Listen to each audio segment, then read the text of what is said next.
মাখজুমিয়া গোত্রের এক নারী চুরিতে ধরা পড়ল। চুরির বিধান হলো হাত কেটে দাও। সাহাবারা চিন্তায় পড়ে গেলেন।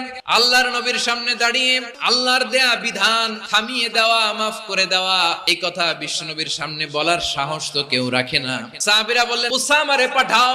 উসামারে বিশ্বনবী নাতির মতো স্নেহ করে, মায়া করে, ভালোবাসে। তরুণ সাহাবী বিশ্বনবীর কাছে গেলেন, যে বললেন, নবী, বনু মাখজুমিয়া গোত্রের এক নারী চুরিতে ধরা পড়েছে, এবারের জন্য কি এই মহিলাটারে মাফ করে দিলে হয় না? বিশ্বনবী বললেন, ওরে ওসামা, আমার কলিজার টুকরা, নয়নের পুটুলি ফাতেমাও যদি মক্কার জমিনে আজকে চুরির দায়ে ধরা পড়তো, আমি বিশ্বনবী মুহাম্মদুর রাসূলুল্লাহ ধরে ফাতেমার ডান হাতটা কেটে দিতে এক বিলম্ব দেরি করতাম না। পশ্চিমারা আমাদেরকে ইনসাফ শিখায়, আমাদেরকে সুশাসন শিখায়। আর ইনসাফ, সুশাসন, ন্যায় বিচার, জাস্টিস কারে বলে বিশ্বনবীর বায়োগ্রাফি থেকে জেনে নাও।